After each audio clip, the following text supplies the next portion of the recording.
Okay, y'all. Second video of the day. Miss Hazel and I are on our way to pick up Terry.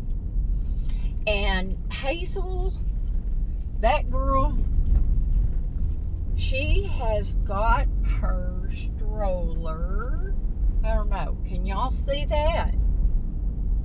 She's got her stroller in here. She's got her, can you see her playpen back there? Loaded up with some blankets.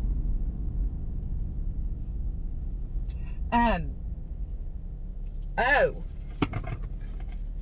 she's got her water, which is, I filled it half full of water and I froze it.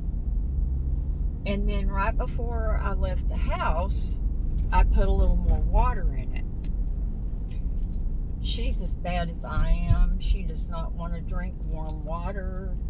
So now when we travel, when I stop and I get a drink or whatever, I get her a little cup of ice water.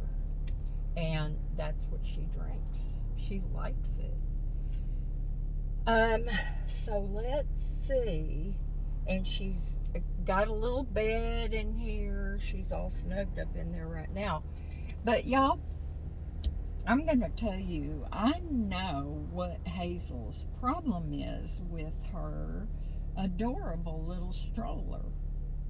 And that is any time we go anywhere and she has to ride in a cart like Walmart, and she's been this way ever since I have had her 10 years. It doesn't matter where we are, Lowe's, Walmart, doesn't matter. She wants to get down and walk.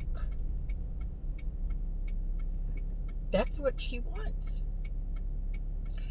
So, I'm wondering if I can't ride in the stroller and she can push me.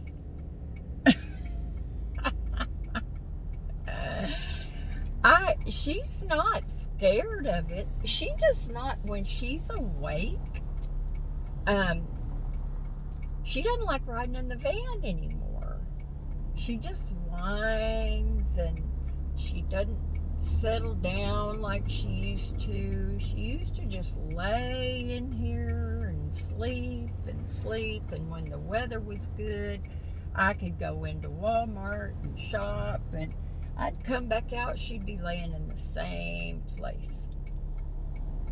She just does not do that anymore. She had a hard time settling down last night. I finally actually had to give her a few grains of her trazodone. Now that is freaking dangerous. Oh my word. This carload of people had this little chihuahua standing right on this guy's arm. And I would say at least 80% of that dog was standing up in the open window.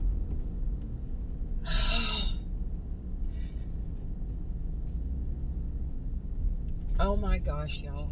That little dog could tump out of there so easy. In fact, I remember when that happened, I don't remember if y'all told me about it. I don't remember. But a little dog did fall out of the car. People like that just make me sick. It's like, what are you thinking?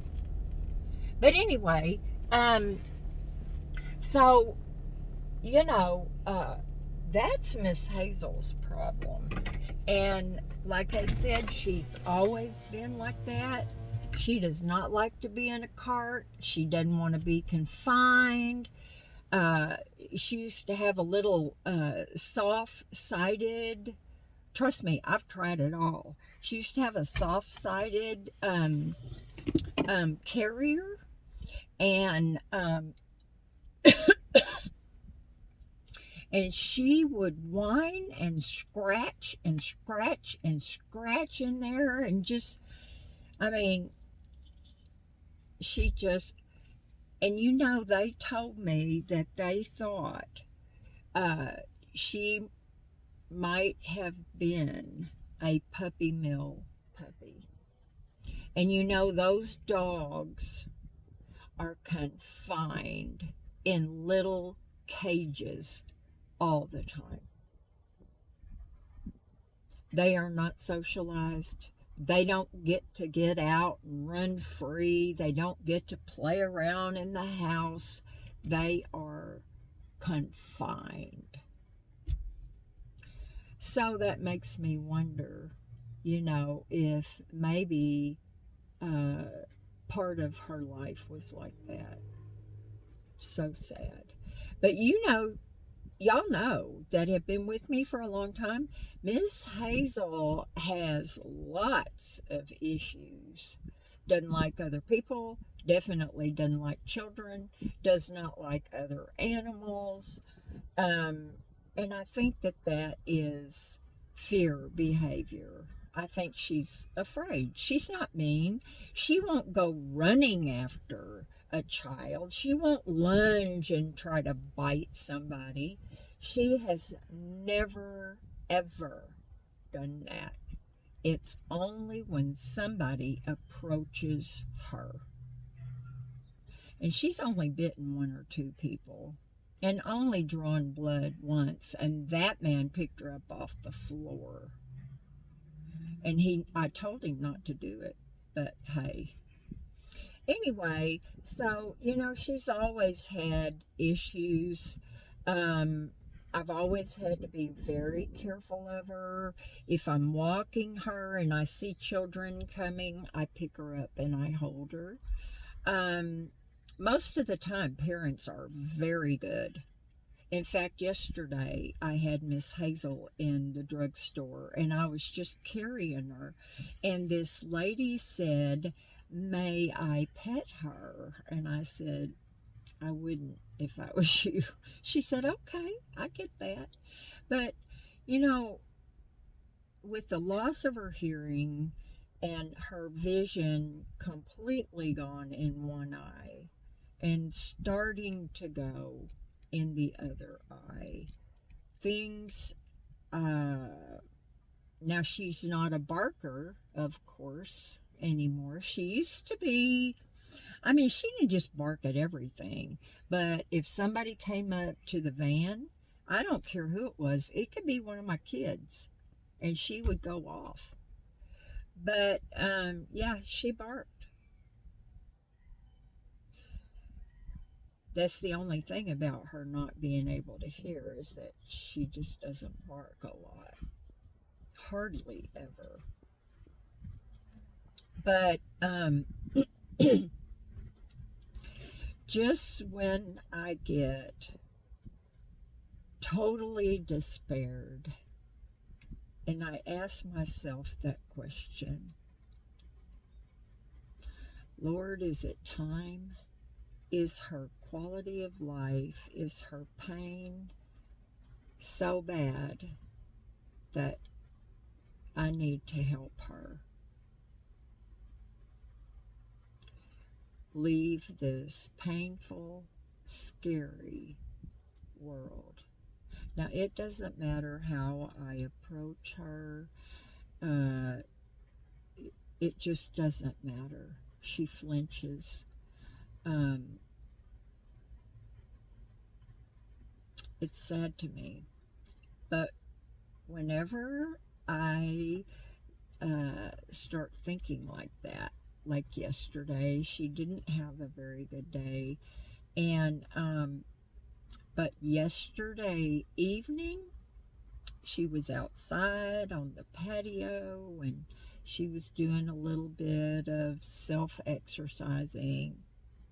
I went out there to pick her up and she twirled in her little circles and then kind of ran off a little bit. She was trying to play with me.